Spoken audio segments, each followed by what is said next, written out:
This next movie, Get On Up, comes out August 1st, but we're going to be on vacation. That's why we're reviewing it this week.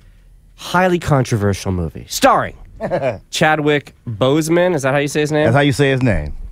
Dan Aykroyd, Jill Scott, Octavia Spencer, Viola Davis, and Craig Robinson. Is that my Lafayette? Hooker? No, Nelson Ellis, who you did not mention. He's like the co-star of the movie. So who's Craig Robinson? But nobody knows. Craig Robinson, he was in... nobody knows who he is. This Is the End.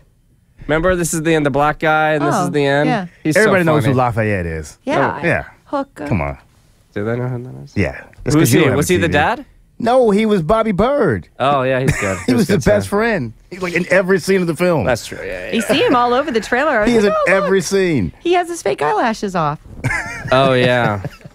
So, in essence, this film chronicles the life of James Brown. By the way, I mean, it's hard not to see him as Lafayette, by the way. It really is difficult. I know. Do you love that show? He's got a beautiful face, and it really is Lafayette-esque at all times. That dude, he's great. I wish he had won an Emmy. He's phenomenal. Go ahead, sorry. So, in essence, this film chronicles the life of James Brown from extreme poverty to one of the most influential musicians in history. Marcus, let's talk about Chadwick. Let's talk about him. In 2013, he was Jackie Robinson. How did he was. He was really good as Jackie Robinson. So, is the role of James Brown too monumental of an undertaking? I think that it is a monumental undertaking. And I went in thinking this is going to be hard for this dude. Did Chadwick pull it off? Oh, no. I thought he was great. Well, you know why? Because you haven't seen much James Brown. You're right, I haven't. I don't know James Brown. I don't know him. Are you a huge James Brown aficionado or something? I mean, he is. He knows everything about him. Yeah, I don't know that much about him. Well, of course. That's what I'm saying. I mean, I'm not because it's a bad thing, but 95% of his audience was black. So if you grew up in the 70s or the 60s, James Brown was Elvis Presley. Wow, I feel good. There you go. And so when you see somebody portraying that guy, he has to live up to James Brown. He gave it his best shot. How was he? Fell short, He was okay. He was okay. You give him a C, a B, or an A? I give him a C. Oh, my God. That's a bad... Could Lafayette have done it better? No. No. Who could play that role? I don't know. That's Chadwick. Chadwick can do that role. He was great. James Brown is a character that would be practically impossible. He is a total character. Yeah, first of all, watch some James Brown performance footage. I'm sure most people in here haven't seen James Brown perform. Yeah. So just check out footage from him in the 60s. And then as I was telling Hooman, you watch this guy on stage, and what you see is a guy doing an imitation of James Brown that seems like you're doing an imitation of James Brown. Like an Elvis impersonator. Yeah, it's like all the steps are there, all the moves are there, but there's something, the energy isn't there, the authenticity. You know why Jamie Foxx was so good as Ray? Because he really did become Ray Charles. I've never seen anybody portray anyone better than that. All right, hold on. This guy does. How old does he get in the film?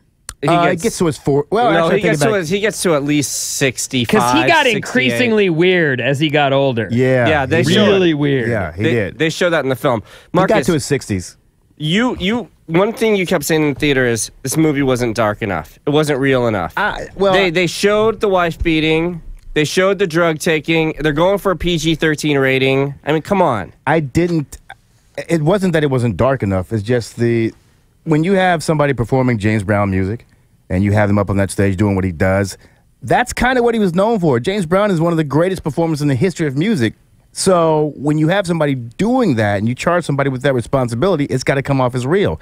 And it didn't come off as real. So the moments where they show the music, from the smallest, tiniest clubs to the Apollo Theater, were you entranced? Did you feel the energy? Were you tapping your feet? Yeah, because the music was good, not because he was awesome as James Brown. Did he re-sing all the songs? No, they actually used the James Brown vocals. So he just lip-synced along. Yeah. How was Jill? I don't mind that. I think that's actually... sometimes it's nice when they've recreated it, but for the most part, I mean, those things are iconic. Yeah, I don't mind that either. That doesn't bother me at all. Like I say, I was trying to show Hooman this morning, footage of James Brown, and there is an actual scene in the film that was recreated. There are a couple of them that were actually recreated. One is his performance on one of the TV shows, and you see it in the movie, and you go, that's not quite it. And it was good, though. It was really good. Yeah. If you hadn't seen that footage, you'd love it.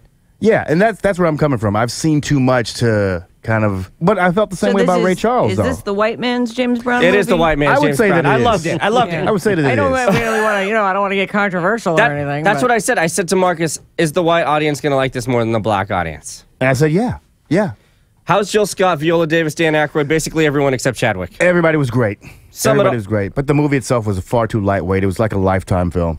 Sum it all up, let me just say this. From a historical standpoint, it's super educational. You're going to walk out entertained and enlightened. Well, maybe it'll make people get into James Brown. Like, oh, that was really interesting. I like the music, and maybe... That's the hope. Listen, it's not like James Brown did. James Brown has more top 100 singles than anybody ever except for Elvis. So it's not like he was hurting. It's not like he was... Nobody heard his music. I personally have a super deep appreciation for the human spirit overcoming hardship. And ultimately, that's at the heart of Get On Up. Is that what it is? Yes. I thought it was just a bad James Brown impersonation. No. That's what I thought it was about. The heart of that was. Yeah, that's what I felt it was. But, I'm going to go ahead and give this film 4 worthy Persians. Out of your mind. The white man loves this film. Thank you. All right. You're not even white. I know, but still, I'm speaking on behalf. Oh, okay. You're the white rep. The Middle Easterns love this film.